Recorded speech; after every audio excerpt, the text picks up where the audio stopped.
Da, da, da, da, da, da, da. Good evening, everyone. I think the view count says 0, but there are some people in the chat I can see, so that'll probably pop up. Welcome, ladies and gentlemen. Adam Ioannidis, Andrew Durbidge here. Hello. And welcome to the May virtual tasting. You'll notice an absence. Mr. Bailey's not here, couldn't make it tonight, but we'll be taking you through the Malternatives, which are striking back. So we started doing single cask spirits in 2017, I believe, Andrew. As a range. As that range, yeah. We'd obviously bottled them prior to that, but yes, as a range, as a unique thing and a new label, call it a sub brand if you like. Yeah, that's spot on. Yeah. So as Andrew said, experimented with them prior, every few bottlings here and there, but as a range, it's fairly recent in the society's history. But we're going to explore some of them tonight: some Armagnac, cognac, gin, and a bourbon, which just came out in May Outturn. And if you haven't checked out May Outturn, it's got some amazing casks, but we know everyone really is excited to have a look at what's coming up. So I'll give you guys a little bit of a teaser. There is June Outturn. It's only a couple of weeks away, and we're very excited to celebrate the festival bottlings, but more on that later. We are also running a promo tonight, which is complimentary shipping. Yay. Malternative ships at checkout, complimentary shippings on all bottles, and that's just for tonight and tomorrow, pretty much. So if you want to grab any of tonight's bottlings or any other bottlings, good opportunity to do it. So, Andrew, shall we... Quick question, Adam. Are we going out on the Facebook group tonight? We should be. Okay. Sorry, we're not going out on the group. So Facebook has cracked down on that. We're going out on the page, and the Facebook group should have the YouTube link, which I posted yesterday. Right. Cool.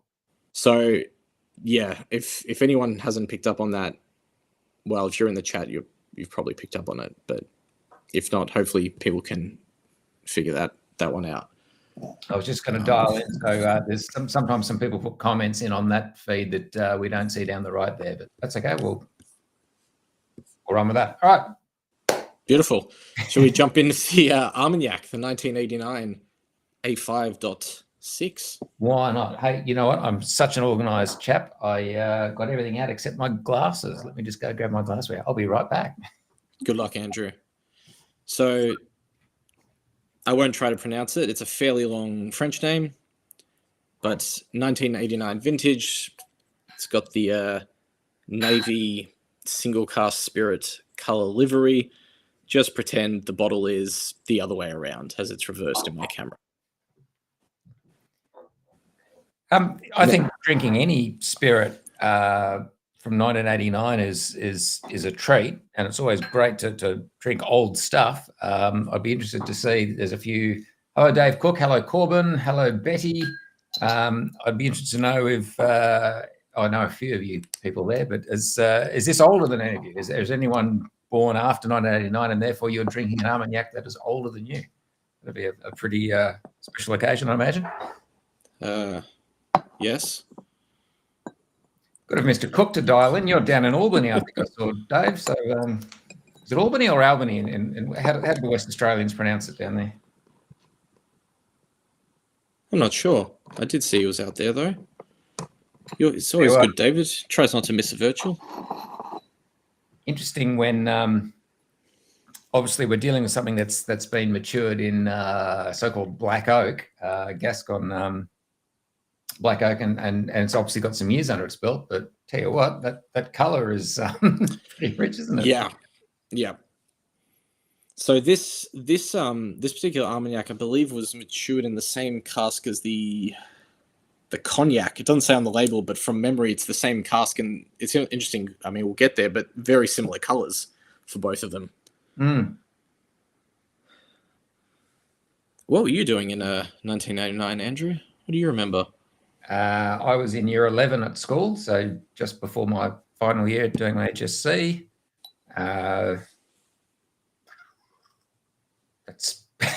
That's about it, I think. Didn't have much. 1989 was a big year for me because that was the year I asked my girlfriend Kate to go out with me, and as the kids say these days, we started dating, and we're still married now. So there you go. Yeah, very good. We do say that these days, but what did you say back then? I'm curious. I think I picked up the guts to go up to her one day and say, "Would you go round with me?" I think is what we used to say. Would you go round with me, or would you go out with me? Anyway. Yeah. There you go. So that's that's the bottle there, in all its glory, released in May Outturn this month. I think it's always interesting I mean, clearly this is the whole theme of tonight, Malternatives. A lot of us have got a lexicon. We've got a familiarity with malt and obviously whiskey. When you do a tasting like this, I don't say we're going outside our comfort zone, but we're going outside our field of familiarity, possibly. And so straight away, I knows this, and you're getting a different basket of aromas, and hence you're possibly then reaching for different descriptors to the ones you would normally turn to. But the big thing that strikes me is this is supposedly 60.4% alcohol, and I'm just getting none of that on the nose at all. No, it's very easy on the nose. I mean, instantly I thought of sort of like a salted praline chocolate. Honestly, it reminds me of one of Krishna's inventions. Yeah. And I think that might also be because he paired one of these with one of his bonbons last year, but it's glorious on the nose. So Armagnac's typically single distilled grape. Correct. But usually a lot lower ABV. So this is quite unusually high for an Armagnac, I believe. My understanding is, yes, you're right. It's bottled at lower strengths typically, but that's with the addition of water prior to bottling, or sometimes even in the cask. So it still comes off at the still at a higher strength. I remember reading something not too long ago saying about 60% typically. In fact, if I just kill my camera here, I don't know how much. Can you widen that image possibly? Absolutely can. There we go. No, that's not it. There we go. There we go. So the big thing about Armagnac, certainly when you look at the basic textbook stuff, is they were always referred to as peripatetic stills.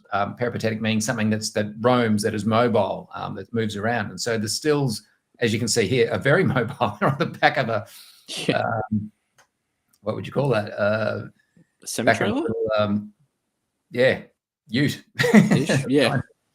But yeah, as you say, you've got your single column still there on the right, and then a condenser of sorts on the left. And there you go. That's the simplicity of it. So yeah, very simple distillation. And we've got a cognac coming up later tonight, and we'll probably have a look at some photos, some more detailed cognac distilleries. But yeah, it's very simplistic, isn't it? It is. It's quite impressive when you compare it to the the breadth of a whiskey distillation. Yeah. But I've also got a sorry, Andrew. Well, I was about to say, surprise, surprise. So it's an Armagnac. So we're drinking. Look, I suppose officially you'd call it a brandy, wouldn't you? It's distilled wine. They've made a wine first from a fermentation. Distilled it, and so straight away, as you'd expect and hope for, there's a fruitiness to it. Yeah. This is the base of this is not a cereal grain. It's a grape. It's fruit, and it's amazing how many whiskey drinkers say to me, "I don't like cognac, but I do like Armagnac," and I've actually fallen into that camp myself. I don't really go for cognacs. And I've tried all of the ones, particularly the amazing ones that the Society has bottled. There's something about Armagnac that just seems a bit more, I don't know, earthy. Doesn't seem to have that same, I guess, I get a floral note with cognacs. With Armagnacs just seem to have a little bit more bite and earthiness to them. Yeah, that's fair. I've heard that quite a few times, especially from Matt saying that Armagnac is the whiskey drinker's sort of spirit. And I've certainly found myself reaching for some Armagnacs at bars when, you know, I ask for a dram. I don't just reach behind the bar, but instead of a cognac sort of thing. And we've actually got some pictures of this. Not sure if you'd call it a distillery, but a chateau of A5, which is just quite gorgeous. And this was our team in 2017, I believe. There, so it's I'm almost wondering if there's a typo in the details we got from Scotland or on the label or on our own little tasting notes here. I just can't believe this is 60.4%. It is. It's remarkably easy to drink. It's incredibly easy. Yeah, wow. Very moorish. There's a couple of comments coming in from on the side there with people making similar comments. Yeah. David Gilks, welcome. Good to see you. David, do they use the same still for each release from the same producer? Well, that's a tricky question. Are we allowed tricky questions tonight? No. Do you see who's hosting? No, it is a good question, Dave. Dave, I'll answer that by saying I would assume so, but I don't say that with confidence. Yeah, we'll definitely get back to you on that one, though, because guys, if there's any questions that we won't know, because both of us are a little bit out of our depth with Malternatives, but we have fun with the flavors. We'll definitely get back to you on them. Great tasting notes from David. Smooth to the strength, lovely furniture polish, jammy fruits, orange, hint of bergamot. There's definitely some orange there. Normally, if we're doing a regular tasting, I'd have a little thing of water to the side here, and I'd think about adding a drop or two. I don't want to with this. I have no desire at all. I can't imagine diluting. It's going to do it any favors. No, I don't think so. It's all there at the start, isn't it? I almost don't want to move on. It's so lovely, this one. I wasn't part of the discussions around what order we would taste these in tonight. That's going to be a tough act to follow, actually. Yeah, well. It's funny, I remember 20 years ago when, sorry, a bit more than that, 25, almost 30 years ago, when, flights of tastings were being done and you used to agonize over the order that you put them in, trying to make sure you had a logical progression in either strength or flavor profile or character or texture. And I remember, as you can see, there's evidence up here, just pulling our hair out, trying to work out what was the best order to get things in. So, I think any alternative tasting with 5 great spirits and you kick off with an Armagnac from 1989, you're in for a good night. Start off strong. Yeah, exactly right. I feel like, especially in the time I've been here, we've never really been one to start with the easier whiskey and then progress to the more complex whiskey, not to bust out the C word so early, but sometimes we start tastings with 25 plus year olds. It's just, I guess, whatever the flavor feels on the night. Yeah. Shall we venture into the clear spirit?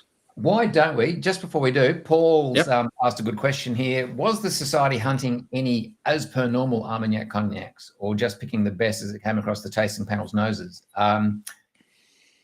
Look, a bit of everything. I know certainly I'm winding the clock back a little bit now, but 10, 11 years ago, we were doing a fair bit of, what's the word here, horse trading with a mob called Bristol Spirits. And they were brokers that got a lot of amazing casks out of Europe, actually. But through that, we got some of our Armagnac cognacs, also some apple brandies at that time. And so the society built up a bit of an inventory from that stage. So, no, I don't think we talk about that traditional thing of going to the warehouses and the distilleries in Scotland and saying, can we have a cask, please? I don't think that's happened to the same extent with our spirits from France. Having said that, we have clearly visited, and Adam brought up an image just a moment ago with our team there. So there is a bit of that, but I think I just know that we've got an inventory of stuff that's been building up over quite some time. So it's probably a mixed bag, Paul, if I can answer your question that way. I do remember hearing a story about the first time Kai went to find some Armagnacs. It might have been the cognacs actually, and asking for a single cask of cognac, and the producer essentially being a bit perplexed, wasn't really a thing at the time. Yeah. So it's, Well, just a trailblazing spirit. maybe we'll come to that with our third drink tonight. But yeah, cognac. Yeah. Trying to get it as a single cask, single barrel is almost unheard of, because it is always a blending of many different vintages and barrels. But we won't get ahead of ourselves. No. Henderson tuned in there with a comment about a hoppy IPA. That's exactly what I'm drinking at the moment, a hoppy IPA. So I'd agree with that. Smell it through the screen. Absolutely. All right. So number 2. Yearning for Bubbles, GN6.3. Again, apologies for my automatically reversed camera. Andrew, I'm not sure if yours is the right way around, being up north. Actually, so, whether my camera will zoom in or not, it's another matter. Come on, zoom. No, it doesn't want to do it. Sorry, a bit blurry. It looks vaguely like that label. Yeah. GN6.3. We actually, shortly after I joined the society, we had a all gin tasting in Melbourne, where essentially we had 5 or 6 society gins, and we paired them with different tonics and sodas from Fever Tree, and it was sort of a create your own GNT mixer event. And it was honestly the first time I'd ever tasted a gin that I thought, wow, I can actually drink this straight. Like it was unlike any gin I'd had before, because of course this is a single cask gin. Absolutely, and it's a Scottish gin too. I think it's worth making that distinction. A lot of us, our early introductions to gin may have been something like Gordon's or Vickers. Gordon's dry gin was there, or Beefeater. Those traditional London dry gins. And of course, when a lot of the Scottish distilleries came along in the last 10 years, like Borders and this one from Edinburgh, I think they changed how they did them. Certainly, they were looking for more interesting botanicals rather than just heavy juniper. But the other thing that makes this amazing, and in fact, almost all the society gins amazing, is that they've actually spent time in wood, in oak. Yeah. All those traditional, as I say, the Beefeater and Gordon's gins are unaged. So this has had the luxury of sitting in an oak cask for a year, and that's done all those like bourbon that we know. And straight away, it is so much more floral, isn't it? It's not just the juniper. There's other wonderful notes there. Well, Corbin put up a super peppery note, which I definitely have to agree with on the initial nose. It really grabs out at you. Yeah. Dave is not partaking in the gin this evening. That's fair enough, Dave. I think it's interesting, when you have it, not many people, well, maybe we move in different circles. A lot of society members would happily drink a gin neat. Most people, of course, just reach straight for the tonic. And if you've got a good tonic, that's absolutely fine. I didn't think to get any tonic out prior to this, so I'm having this neat, but I'm very happy with that, to be honest. It's fitting the bill. I don't feel the need to adorn it or adulterate with anything else. No, I did have the thought to bring a tonic, but I remembered the first time I had a society gin, I thought there's no need. This will be lovely on its own. And I think in a time where so many brands nowadays are especially a lot of local brands are going for really heavily flavored gins and like Christmas gins, etc. And they're all fantastic, but to taste something, as you said, that's actually had time in wood and bottled at cask strength, it's quite nice. Yeah, I think it's very classic. What's amazing about this, I've just put it on the palate and tasted it. Very interesting palate that the nose did not prepare me for. The nose is wonderful and floral, little touch of lemon, myrtle, and citrus, but then you taste it, and there's this huge whack of musk, almost bordering on Hubba Bubba raspberry bubblegum kind of flavour. Really comes through. Totally different palate to the aromas that the nose was offering. Yeah. Oh, what's the ABV on that one? 49.6%. Okay, so it's very easy. I mean, some of the tasting panel notes are pine needles, grated carrot, caraway, fresh coriander. The pine needles is a good one. I think it's fascinating that the society, spoke to the distillery about this and decided to put into a first fill ex-bourbon barrel. I've had an ear to the ground lately with cask supply and the cost of casks, and whilst second fill, third fill, refill ex-bourbon barrels are pretty easy and economical for the distilleries to get a hold of right now, there's been a big tightening in first fill ex-bourbon barrels, and this was only a year ago. Big call to invest in a first fill ex-bourbon barrel and then use it for a gin rather than a Scotch whiskey. I think the result is amazing, but it's a big call, and maybe that speaks a little bit about this distillery, which is in the heart of Edinburgh. If you know Edinburgh well and you walk down the Royal Mile, as you're walking down the Royal Mile, about halfway down, turn to the right, keep walking for about 15 minutes, and you'll come to this distillery. I've been there a couple of times actually, but most recently just 5 weeks ago. Yes, of course. Let me just kill myself there. You don't need to see me for that. Yeah. So there it is there. You can't see my mouse pointing around, but the left-hand side is kind of the reception and visitor centre. And then all that building out to the right is, well, it's a pretty amazing space, actually. And it's an incredible distillery. The actual area for production is probably just to the right-hand side of that image and off a little bit. Everything else is part of a visitor experience. They've got some nice sort of rooms up there they use for education. There's a lab and just an area where they clearly sort of host, I guess, corporate events.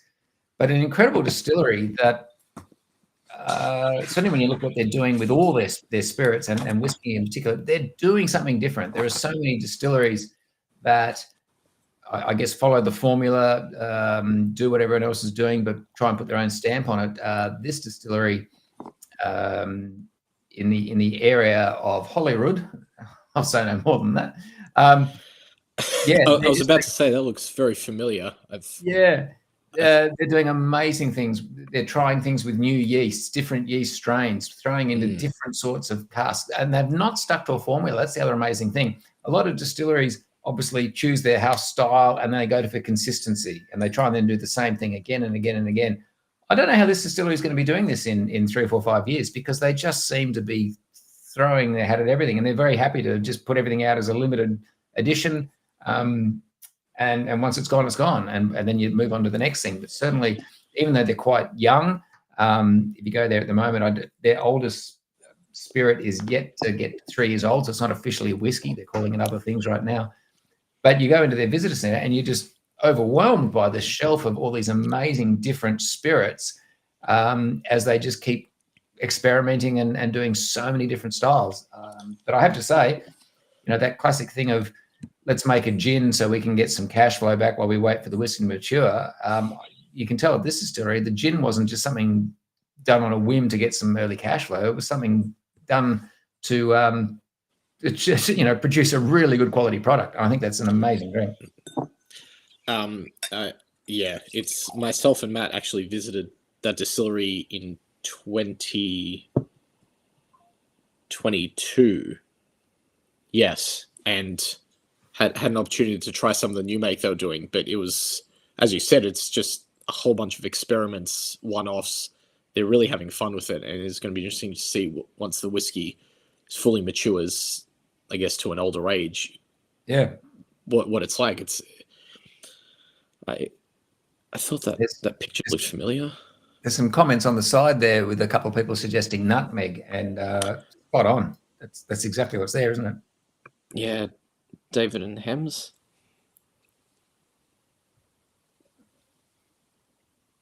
Well, I imagine this would go wonderful in a tonic, even just maybe a simple plain soda.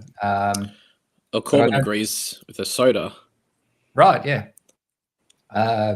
I'm not going to be adding water to that. That's pretty nice as it is. No, that's fair. I have a suspicion I won't be adding much water to any of these this evening. Perhaps the bourbon, though.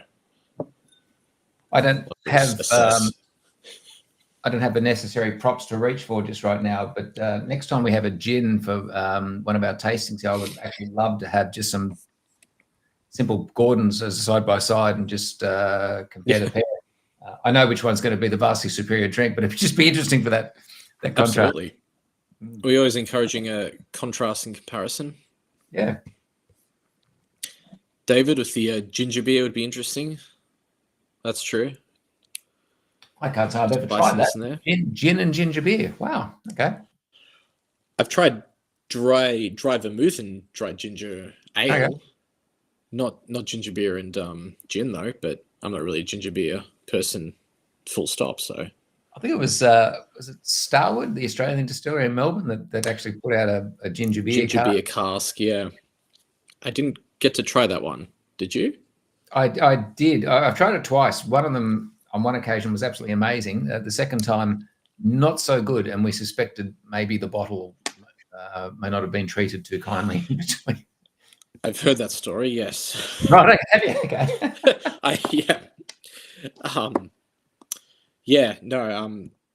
Corbin Mundy, you can definitely taste the difference in spirit that is made with passion rather than one that is made to make some dollars. Well, whiskey mature tastes like the former. That's hard to agree there. That's a good call. 100%. Shall we venture into the cognac region? Let's go back to France, hey? Petite Champagne region. I'm there now. I got the. Oh, let's have a look. Got the vineyards of cognac behind me. Glorious. So now we're going to taste C7.1 à la recherche de thym bédu. I did German at high school, not French, so I'm glad you tackled that. I did one semester of French, and I remember ça va. Okay. It was a long time ago. This is C7.1, so it's a .1 cask, and what people will probably notice about this one is the fact that, and I'm not sure why, but it is an older bottling.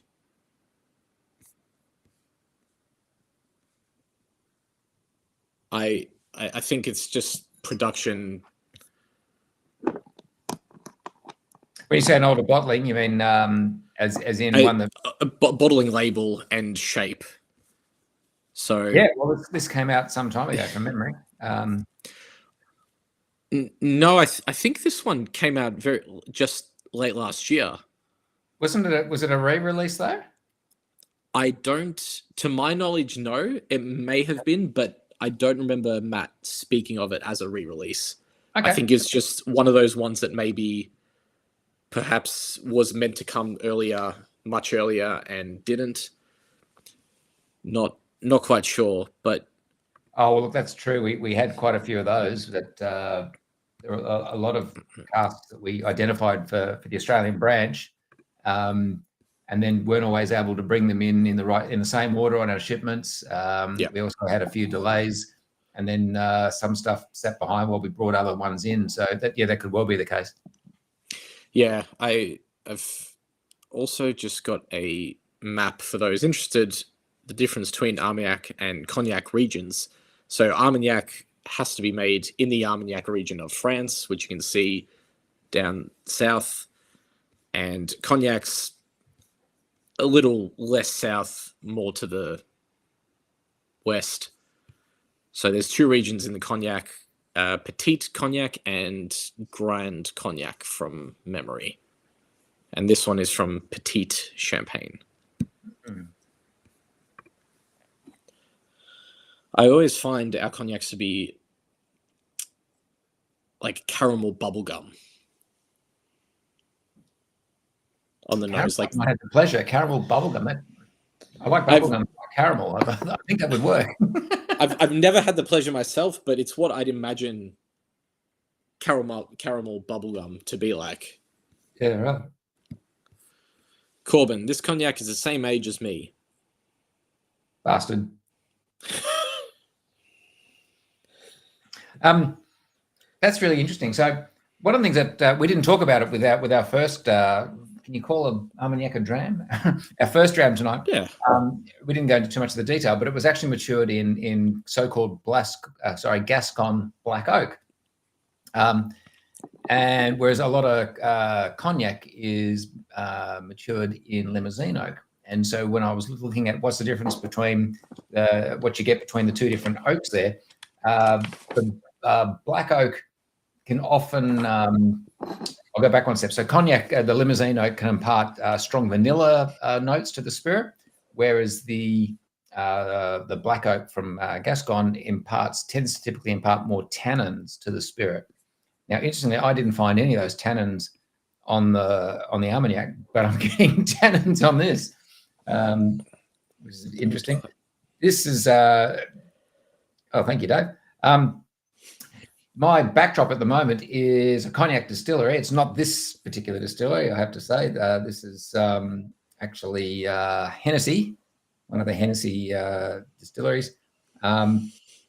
And look, apart from the shape of the stills, it's set up in a very similar way what you'll find with a lot of the Scottish distilleries. You're seeing it front on there. So you're seeing an alembic as opposed to some of the lantern stills you see in Scotland. We probably won't go too much into production details, but yeah, very interesting setup one way or the other. They always, it seems the Armagnac and cognac stills always look so nice. You know, like they look almost like art just compared to a still at, I don't know, Lagavulin or something, where they're just all big brooding pieces of metal. These look like art. I am finding this unusually tannic, actually, and I can see there's some other comments there from Dave and Corbin agreeing as well. Yeah, that's the mouthfeel is very grippy. It's drying. In fact, you have a sip of this, and I almost want to reach straight for the water just to.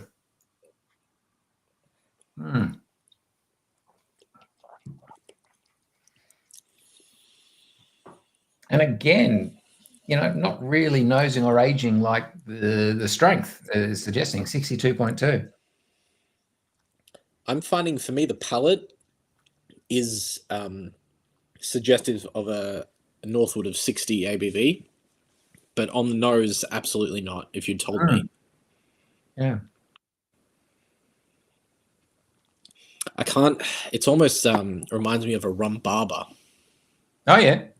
I know there's no rum, but it's got that sort of sickly sweetness to it on the nose of like soaked sponge cake or bread. Yeah. Correct me if I'm wrong, Andrew, because I know Armagnac's grapes are the Uni Blanc. Oh, and Blanc, yeah. And Blanc. Because I believe Cognac also use those grapes. Yeah, they do. My recollection. Sorry, I should have prepped for that question. My recollection is Armagnac is typically made from 4, sometimes even 5 different grape varieties. Cognac tends to be far more narrow and just 1 or 2. And well, the answer is 2, but one of them seems to be the majority of it. So yeah, it'll be different.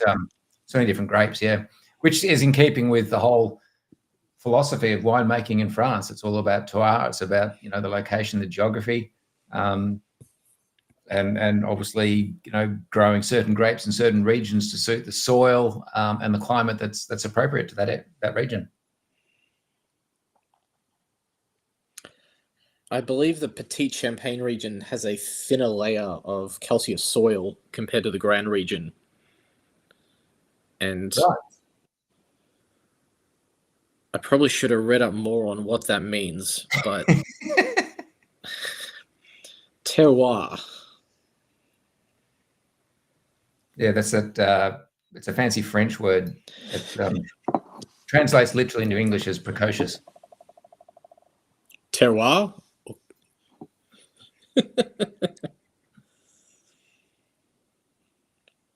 It is. Yeah. It is. Can you just throw David's comment up on the screen for everyone? I really agree with what he said there. Woody, grippy, spice cakes. That's a good one. I think that the Armagnac certainly had for something that was, roughly. So our 89 was. I mean, look, they're both. You compare this to the Armagnac, they're both around that 30 year, three decades in the wood, there or thereabouts, and certainly the Armagnac had a lot more life and vitality, didn't it?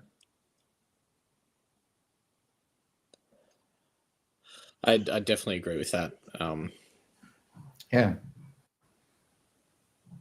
Look, it's interesting. It's awkward here a little bit because I'm not a big cognac drinker, and therefore, there's not an awful lot I know about cognac. But one of the things I do know is I prefer whiskey. We're gonna have to throw in a surprise whiskey at the end. Yeah. I guess that's part of the fun. Neither of us are really well versed in cognac, but it's interesting, as you said, you've got this repertoire of descriptors for whiskey flavors and tasting notes, but you almost have to pull out completely different ones for these single cask spirits.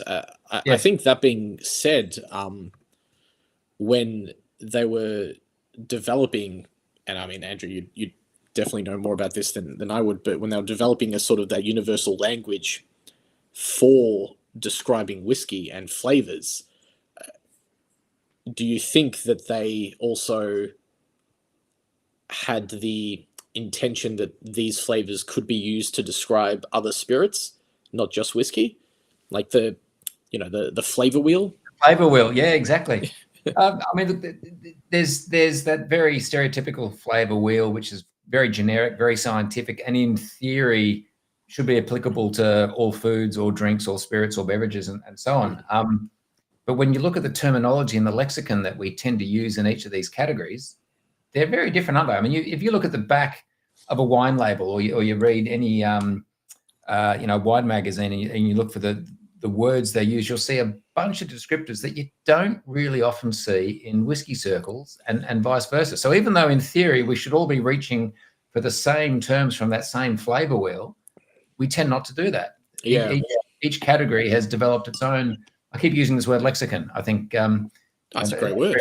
And at the end of the day, if you've got a spirit that's made from cereal and a spirit that's made from fruit, well, it stands to reason you're going to have different descriptors and experiences that come out of that. Hems has just asked a good question, and yeah, look, you're absolutely right. That was actually what led to Scotch whiskey conquering the world. There was the phylloxera bug infected all the vines in France, and that basically, I was about to say decimated. It was more than decimated. It just destroyed the wine industry there, and certainly the brandy and cognac, or let's just say brandy industry. And of course, at that time, it was very common to serve brandy, certainly in the UK.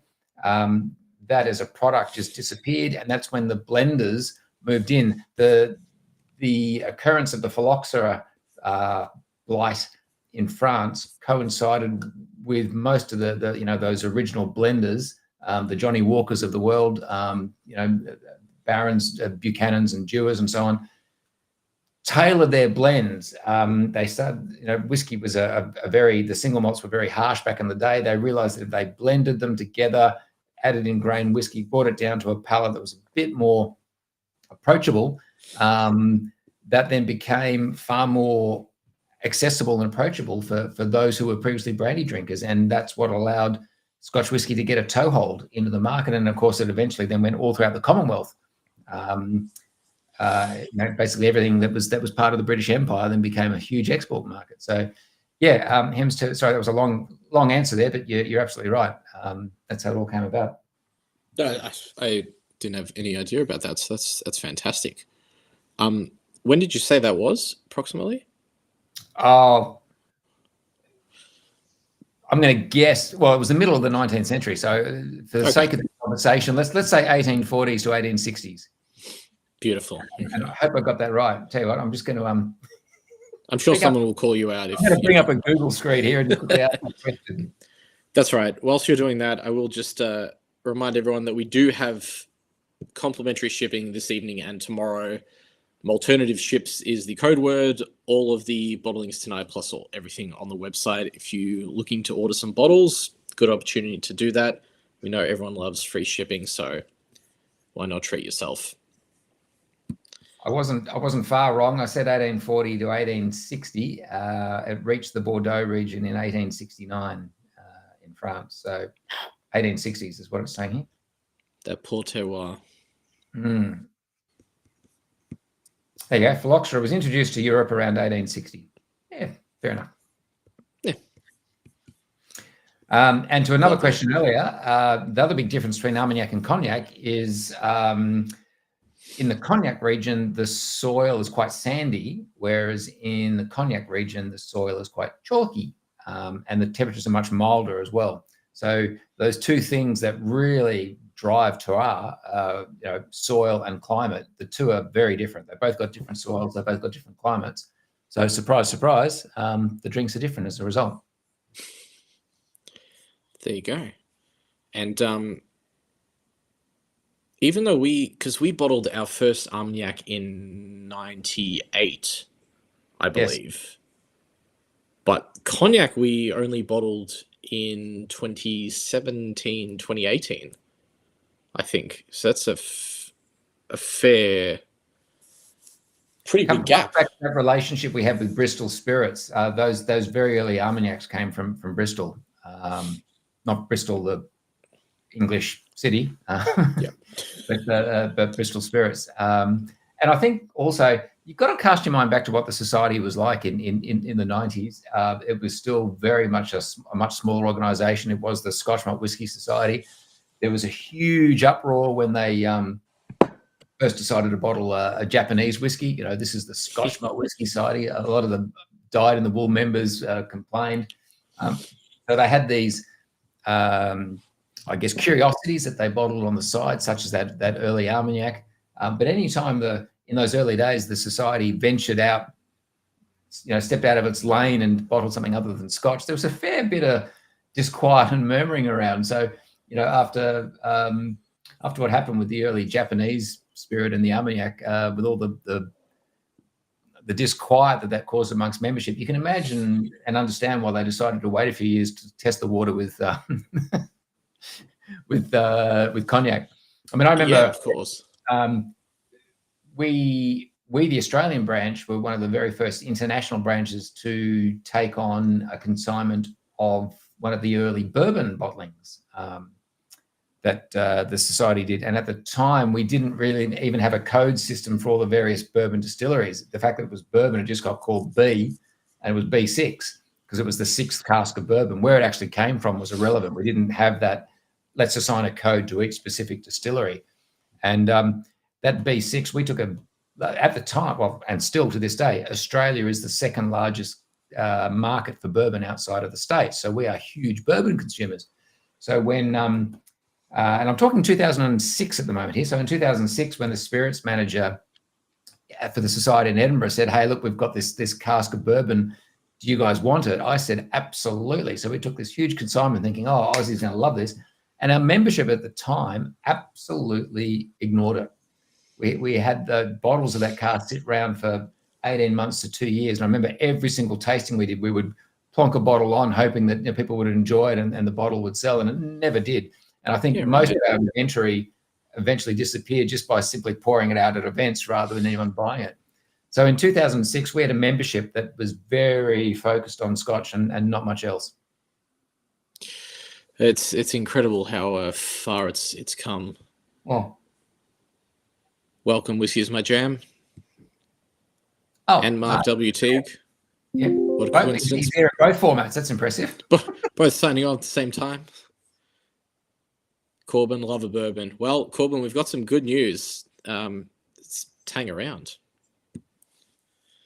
But before that, that the doctor ordered. And it's another Armagnac, which I believe, Corbin, you'll also be happy about because you said, I much prefer Armagnac over cognac. Guess what? .1. But again, flip it around. This one's a 2003 vintage, though, not a 1989. I was around for this one. But just speaking to that thing before, I mean, the A5 was 60+%. This is 47.1% ABV. Yeah, and to your point earlier, back where you'd expect. I've just got just while you were talking, I brought up a little thing on the side here, and it's a very simple series of charts that compares the difference between Armagnac and cognac. It's a pretty handy little resource, and it actually says that, and we did touch on this with the first dram tonight. Armagnac is typically distilled to a lower strength, so it comes because it only has that first distillation. It comes off at between 52 and 60%. So 52 to 60%, then you put it in a cask for however long, and the angels come in and take their share. The fact that this came out at 47.1, yeah, that checks out for me. That's kind of where you expect things to be. Well, for that A5, I promise we'll talk about the A8 in a second. But for that A5, there was a bit of discussion in the office that perhaps it may have been double distilled. Ah, okay. But there's no proof to that. But it was a theory, just a theory. Right. But this A8 is noticeably different to that A5. I'm getting like a more of a blackcurrant grape on the nose. Mm. I've got a photo of it here.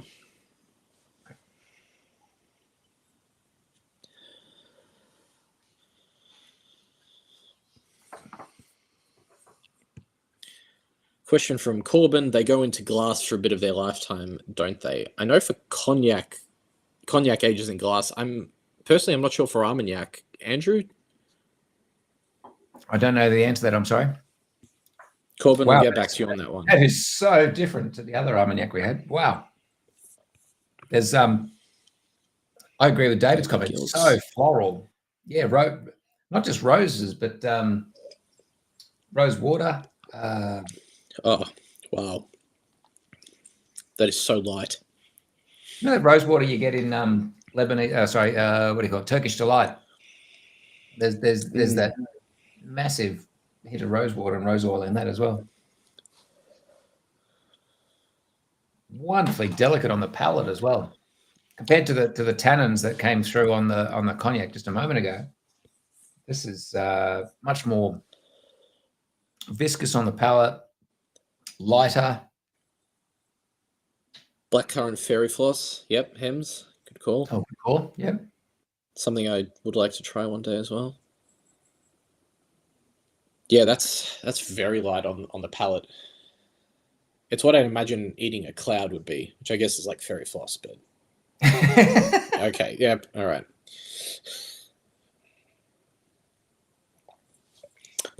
Question from David Cook. Is there any ABV limits to still calling it an Armagnac? Yeah, that's a great question, and I'm scouring a page just to the side here to try and find the answer to that. I don't know. I mean, obviously, someone decided back in 1906 that whiskey had to be bottled at 40% ABV. I don't know if there's an equivalent for any of the brandies. I assume there is. I can't say I've ever seen a brandy. I mean, in Australia, we used to bottle a lot of spirits at 37.5, but I don't actually know. This is, I just don't know the answer to that. I'm sorry, Dave. Dave, we will get back to you on that one, I promise. Yeah, that's right. Put your questions in the comments, email them through, and we'll I'm taking note of these, don't worry. I'll get back to our marketing person. Corbin, this definitely makes the first one taste like 60%. That's definitely fair. The A5 was a treat to drink, but this is a whole other level of I really don't want to say smoothness, but it's really easy. It's very gentle. Mm. It's like an unobtrusive hug.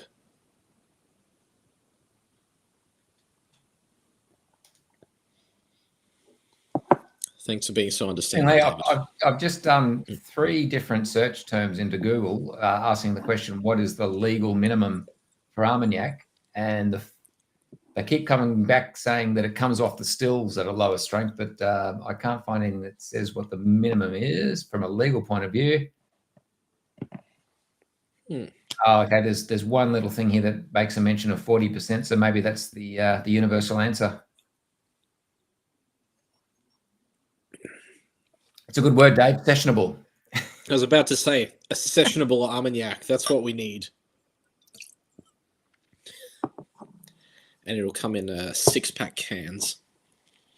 That's very tasty. Very, very light. I think. Yeah. What would you pair this with? If you're going to pair this with food, would it pair with a main course, or would you pair it with a dessert? It's absolutely a dessert because it's dessert and drams month. So all of these are dessert pairings.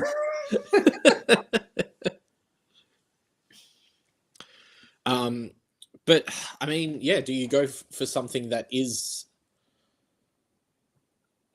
I kind of want to see what it's like with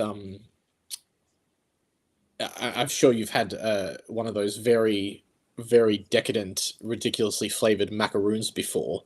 Yeah, they have rosewater macaroons. I wonder what that would be like with it.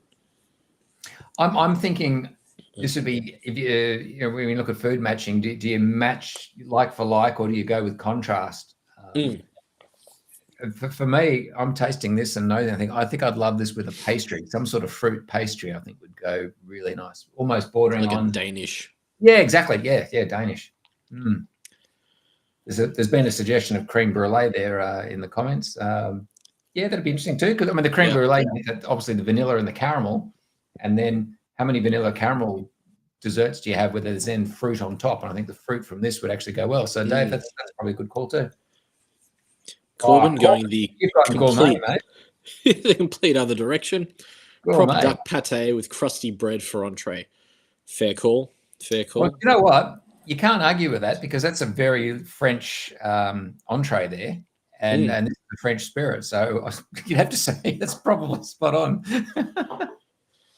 Corbin, you have to do that now and then send it to us. Basically, yeah, we need to know. There's a French restaurant about a 6-minute drive up the highway from where I live, and we actually had an amazing French spirits and dinner there. Oh gosh, probably 5 years ago now. And we had 2 Armagnacs and 3 Society cognacs matched with all these French dishes along the way. And it was just the most amazing night.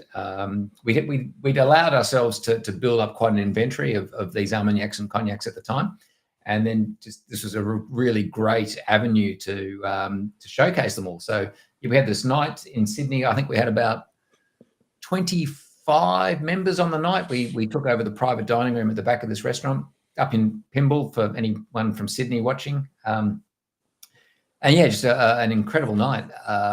But seeing these Armagnacs and cognacs that were quite nice drinks. Well, the Armagnacs were stunning by themselves, but the moment you then paired it with French cuisine, they really came to life. And everyone there on the night just agreed it was an incredible culinary experience.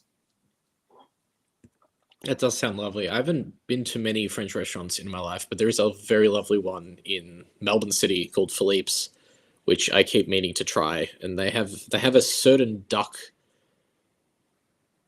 dish which you basically need to call ahead and order a day in advance for them to prepare it. Yeah, is quite the thing. But David Gilks threw up a good pairing as well. Lebanese pastry with Kamak, clotted cream, and more of the rose water and nuts. Yeah, look, the rosewater I think is so strong in this that it just lends itself to those sorts of pairings, doesn't it? Yeah. Corbin, I much prefer the A5, but this is beautiful. Yeah. Well, I think it really speaks volumes how different these are. Have you still got some in your glass? I have. I've just gone back. Yes, this is the first one of the A5, and I've got the A8 here. Ooh, gee, they've each got something to recommend them. Let's go for palate. I need more glassware. I've had to clear mine out, unfortunately. Ooh. The A5 is higher in ABV, and so that the moment you put on the palate, that sort of gives you a little bit of extra kick along. And certainly, if you like high strength spirits, the A5 will probably outpunch this one right now. But that's just from an ABV point of view. But there's, I mean, alcohol is flavour, isn't it? So a bit more flavour coming through. I feel like even having those 2 drams in between, it was noticeably lighter on the palate, the A8 compared to the A5. Like I feel like there's that much of a difference that you don't need a but even without a side by side, the punch is noticeable. Yeah, do you know what I'd do? I would pair the A5 with the main course and the A8 with the dessert. I think that's how I'd play those two. Yep, fair enough. Sit down for dinner and enjoy them, which I might just do in about half an hour. So that's fair. I've actually got some on the other end of the spectrum, some Biscoff cookies, which I may try with some of these. I'll keep everyone updated. Very good. Shall we venture into your territory now? Let's get back to some cereal, right? Cereal spirit.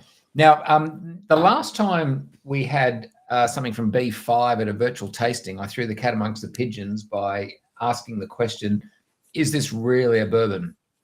Well, this is something I've written a bit about, I feel passionate about. This comes from Tennessee, and the distilleries in Tennessee, certainly the 2 big ones, Jack Daniels and George Dickel, are very proud of the fact they come from Tennessee. And there is actually now in legislation legal acknowledgement of what a Tennessee whiskey is.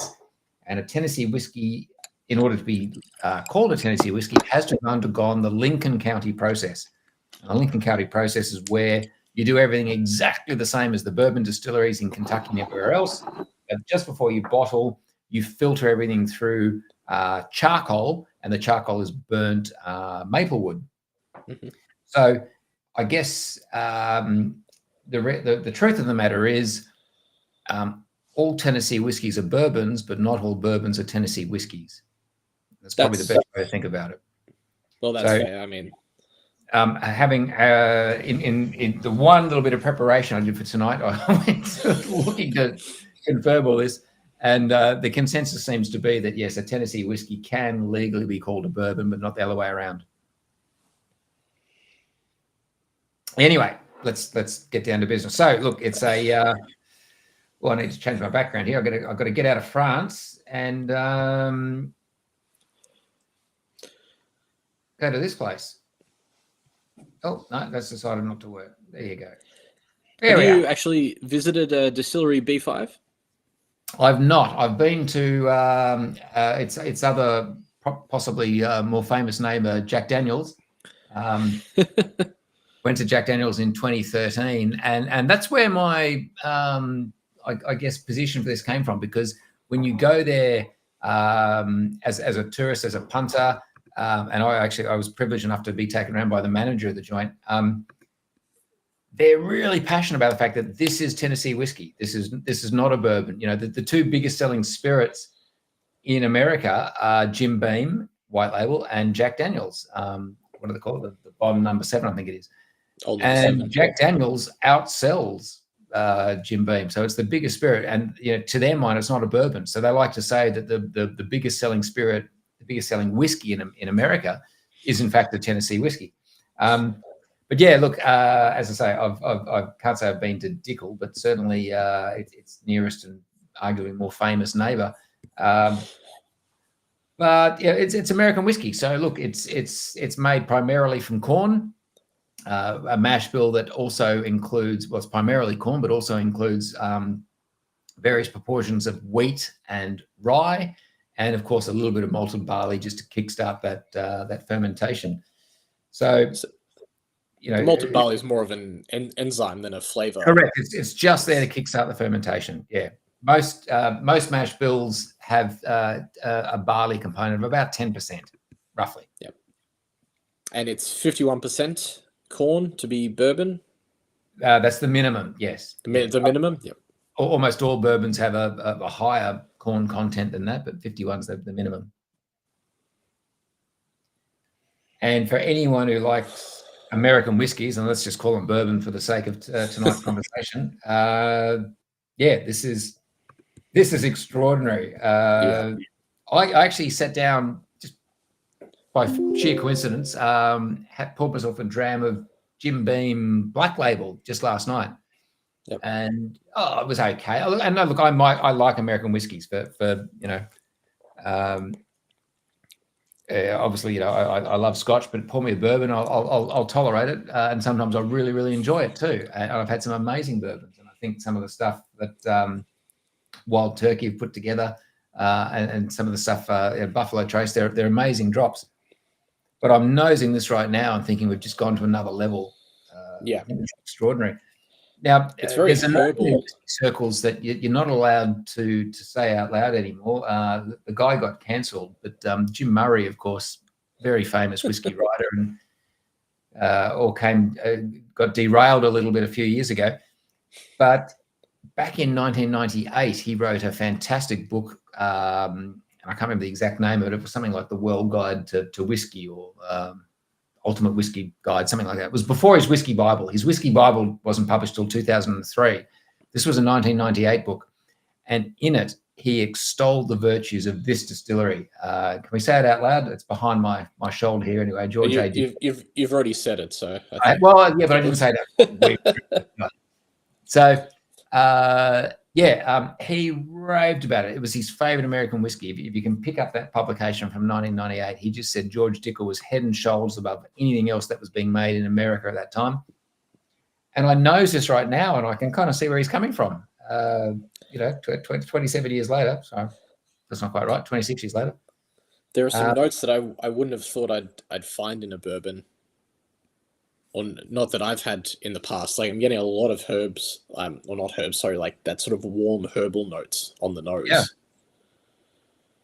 What I'm loving about it is it's not sickly sweet. That Jim Beam Black Label I had the other night, which was extra aged, just had a cloying sweetness. I think Jim Beam White Label, and some of the Jim Beam small make ones like the Bookers and so on, they have, for me, the sweetness just a bit too over the top. This one's got this balance. Corbin, that's a great question. I'll answer that in just a second. But let's talk about what is the Lincoln County process. As I said before, I think I've got a photo here, actually. Hang on, let's bring that up. There you go. And let's get my ugly face out of the way.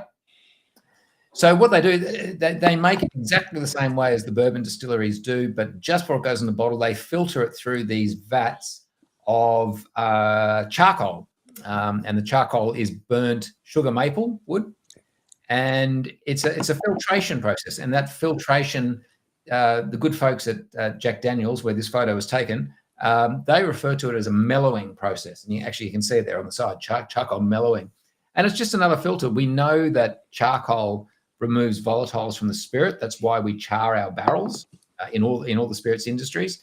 The barrels are heavily charred. That filter helps take out some of the volatiles. And so this Lincoln County process of simply filtering through the charcoal obviously removes and mellows the spirit as a result. And so Jack Daniel's, George Dickel are the beneficiaries of that process. So, that's a good reason why a lot of people prefer, arguably, and find the spirits from these two distilleries arguably maybe a bit more approachable, because it's just a slightly softer experience on the palate. But that's me doing a lot of talking. I'd love to hear other people's comments. Well, David was a little bit bummed there's not a rum. I know David loves rums, but Dark and Stormy in Jamaica is the name of this cask, so you can see the misleading. Yeah. This was probably renamed in America, I had assumed. It would have been. Corbin's asked the question, is there anything stopping a distillery in Kentucky doing the Lincoln County process? No, of course not. There's nothing stopping them. And I'm going to venture a wild guess that there's one of the many craft distilleries outside of Tennessee has tried it. Obviously, to be a Scotch whiskey, it's got to have come from Scotland. To be a Tennessee whiskey, it has to have come from Tennessee. That's not to say the Lincoln County process can't be utilized elsewhere. I'm not aware of a distillery that's doing it, but I can't believe someone hasn't given it a crack. I'm sure it's been done somewhere. It's got a follow-up question as well. Does the process take out some of the nice liquids that give whiskey some amazing flavour too? Yeah, well, lipids are interesting. I mean, lipids are coming, obviously that they're part of the oils and fats in the spirit, and you get lipids out of the cask, depending on the cask as well. Good question. Does it strip those things out? I'm sure people have done this in the industry. We mere punters haven't had the crack, but wouldn't it be wonderful to try, say, George Dickel's spirit before it went through the charcoal, and George Dickel's spirit afterwards, and just do a before and after to experience the difference? I don't know. But lipids contribute more. I hope I'm not shooting from the hip here and getting this wrong, but lipids contribute more to texture and mouthfeel, I recall, rather than flavour. Can someone with more knowledge chime in and either confirm or deny that for me? I cannot, but let's assume you're correct. Would that then... Well, that's a bad test. Don't do that. But would that then, do you think, strip any texture? Well, absolutely would, yeah. Lipids are fatty acids, molecules that contribute to the characteristic taste and smell of whiskey. So they're derived from the grain. It's a fatty acid. So yeah, absolutely. I suppose texture is the process. And yeah, Corbett, absolutely. Fat equals flavour. I've been saying that at the tastings I've been hosting now for 20 years, when we talked about the importance of the society of whiskies were not chill filtered. And 20 years ago, you had to explain what that meant to people. And the first thing you do was say, chill filtering is when you're taking out the fats that would otherwise make a whiskey cloudy. But those fats are flavour. So yeah, 100%. Since the rise of cooking shows like MasterChef, everyone sort of appreciates that now. That wasn't a well-known fact back then. I feel like there's nothing niche anymore. It's all being drawn out into the open. Yeah, there's probably some truth to that. That is the most extraordinary spirit on the palate. Wow. This is very nice. This is very nice. Even the nose has evolved from me just from that herbal note into like an orange phyllo, like a syrupy phyllo cake, but with a whole lot of orange. We've got some bottles of this available tonight, don't we? Absolutely. There are bottles of everything available online, and use the code Malternatives for complimentary shipping as well. Well, whatever our inventor is right now, we're less one, because I'm going to buy this. This is extraordinary. I'm loving this. This is extraordinary. We're less two, actually, because I think I've put in an order as well for this one. This came out in May our turn, and I remember tasting this at the tasting with the Whiskey and Almond team, and yeah, it was fantastic. We do also have another B5 coming in the next few months, but if I'm going to be honest, I much prefer this one. Yeah, right. Dark and the Stormy in Jamaica is a brilliant one. It absolutely is. Paul asked a question there about you just brought it up. Thank you. The synergy. Gee, we're wired here.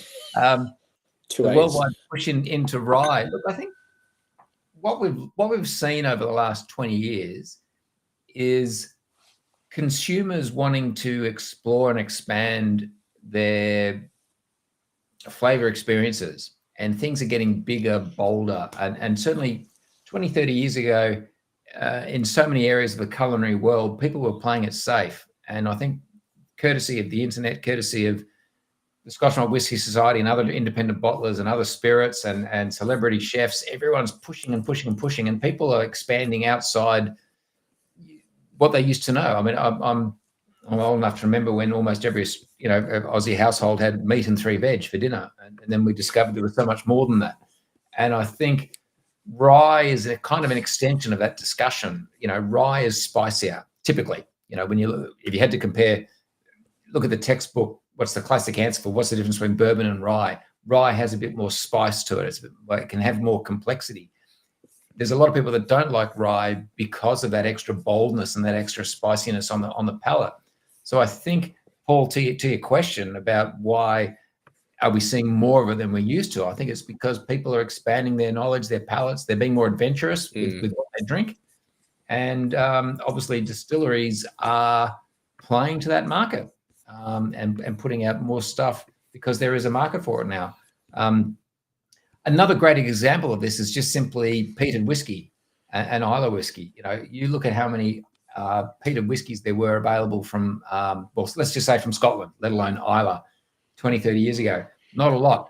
And then as people, broadened their taste buds, expanded just got more adventurous, and more and more people got into those stronger, more robust flavors. And all of a sudden, everyone on the mainland started going, well, you know what, there might be something in this. And now we've seen an explosion in the number of mainland distilleries making heavily peated whiskey because there's a market for it. And that market wasn't there 20, 30 years ago.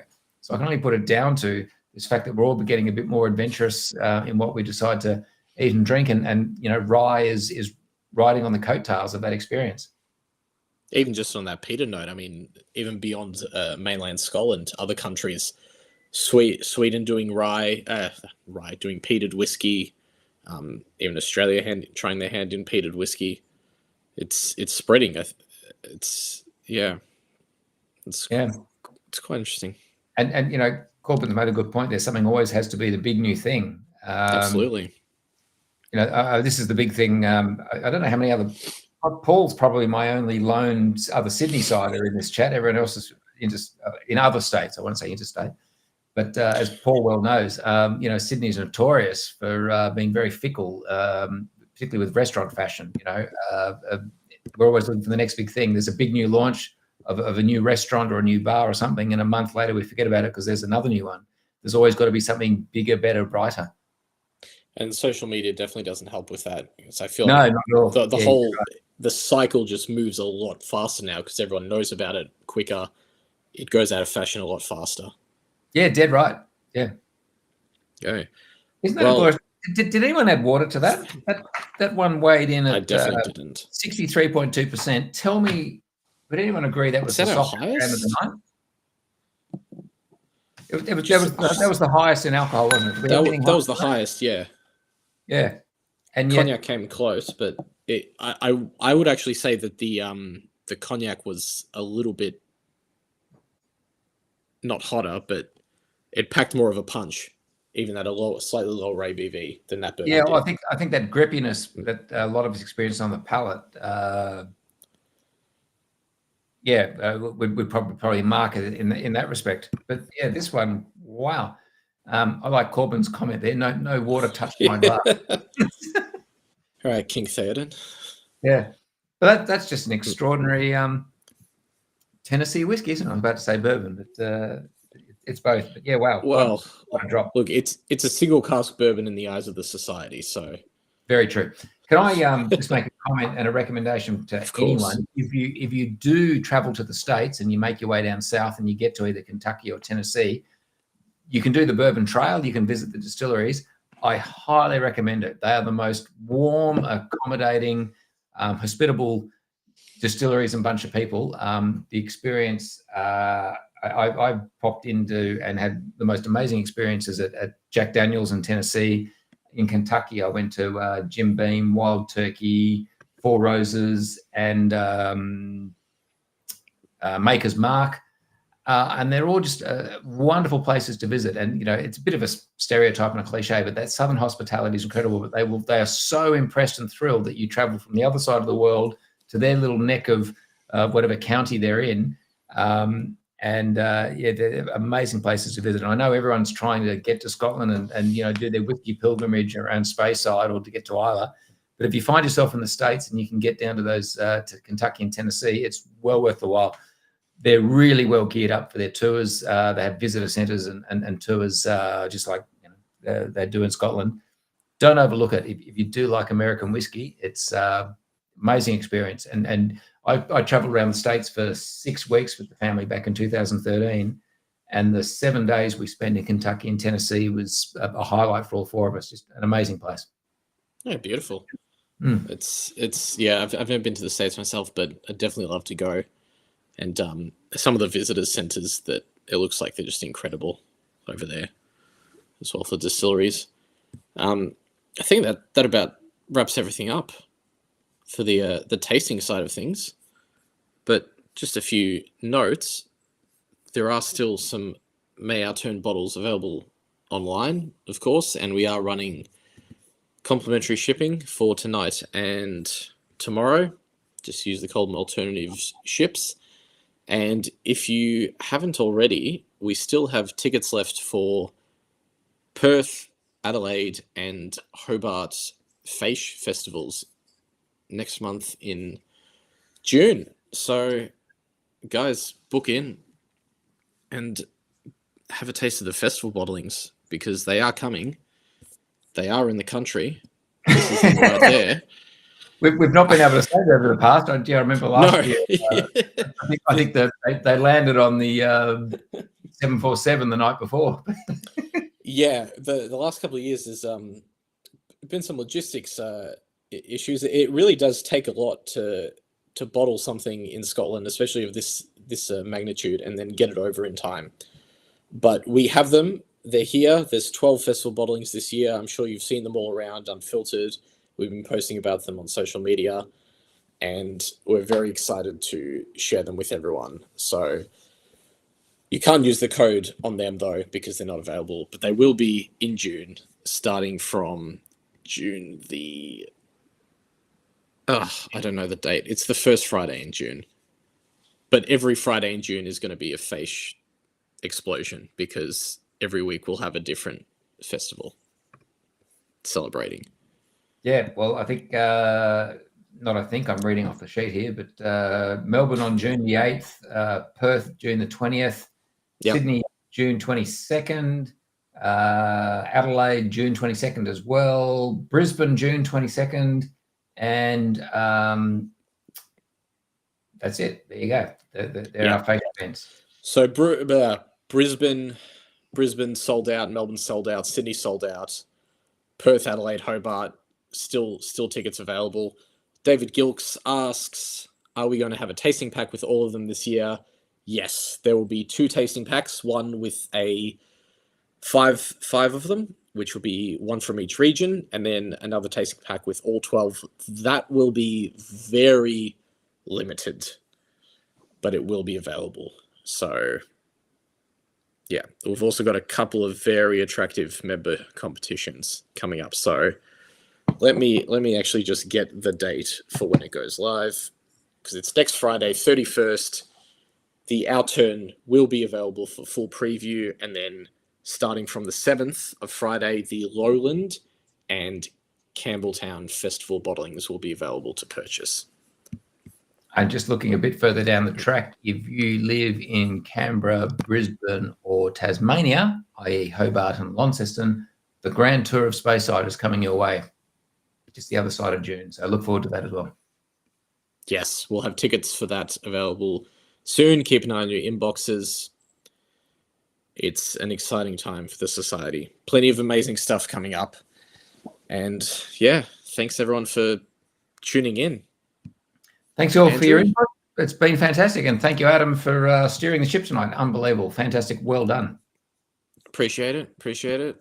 Andrew, thanks for joining us and, bringing all the amazing knowledge that you have and that Andrew charm. Thanks, guys, for tuning in. All right. We'll see you next time, everyone. Thanks, guys. Bye for now. Cheers.